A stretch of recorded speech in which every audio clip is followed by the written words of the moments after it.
y a-t-il une différence entre avoir une conviction et la volonté de Dieu dans les fiançailles? Le dictionnaire dit ceci. C'est pas moi qui ai écrit, c'est le dictionnaire qui a dit qu'une conviction, c'est une ferme adhésion qui est fondée sur des sentiments personnels. C'est une conscience que quelqu'un a de l'importance de ses actes et la conscience de l'importance de ses actes.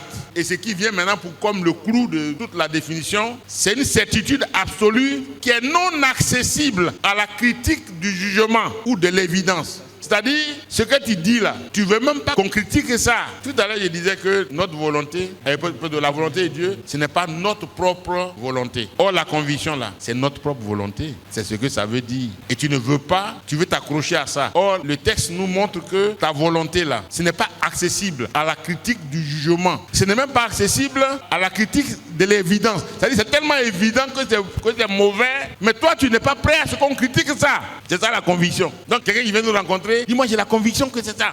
Et puis on le regarde en souriant. Vous dites mais tu veux dire quoi dans conviction là? Il dit non mais je suis convaincu.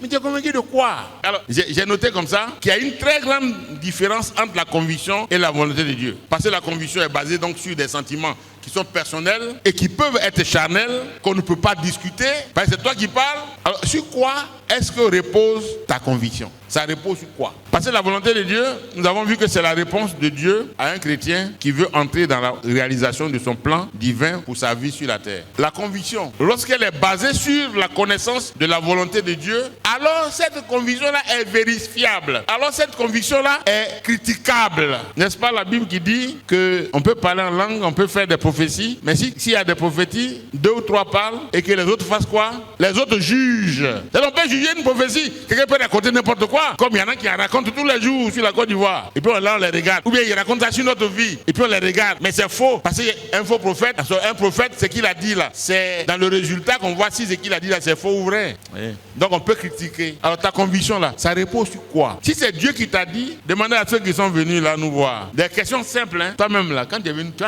nous parler d'affaires de femmes là, qu'est-ce que Dieu t'a dit concernant la fille là? Dieu t'a dit quoi? Ah, j'ai rêvé. Ah, j'ai comme ça. Ah, j'ai comme ça. Mais Dieu t'a dit quoi? Parce que la vie sur la terre là, c'est fait de problèmes. Dans le mariage chrétien là, il y a problème aussi. Et comme il y a problème aussi, quand problème arrive là, c'est là on cherche à savoir quels sont les fondements sur lesquels on a bâti notre foyer. Et c'est en ce moment là que la vérité sort. Toi-même là, si c'est pas à cause du frère là, et c'est toi là, tu es femme, je peux marier. Si c'est pas à cause de la sœur là, et toi comme ça là, tu es un garçon que je peux marier. Voici les réalités. Ta conviction là, ça se repose sur quoi? Vous voyez, on revient encore à ce que disait Eliezer. Vous voyez, quand il a fini de parler avec quand Dieu lui a parlé, c'est-à-dire il a dit, Dieu de mon Seigneur Abraham, fais-moi, je te prie, rencontrer aujourd'hui ce que je désire. Il a fini de prier, et quand il a fini de prier, et puis la fille s'est manifestée, il a dit qu'il attendait, il regardait pour voir si Dieu était en train de faire réussir sa mission, son voyage. Et quand elle a fini de donner à boire à ses chameaux, il a été patient. Hein. Elle a fait boire 10 chameaux, il a été patient. Quand il a fini de faire tout ça, il a pris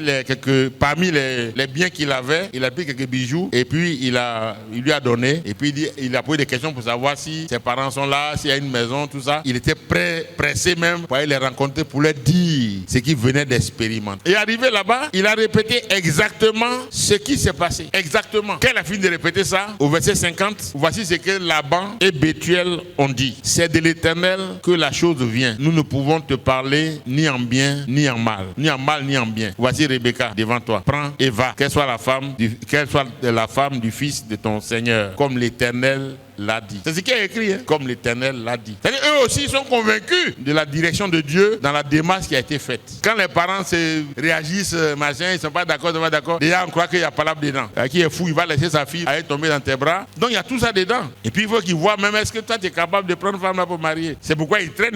Non, on n'est pas d'accord au bâti. Donc voici un peu concernant cette deuxième question qui s'est présentée.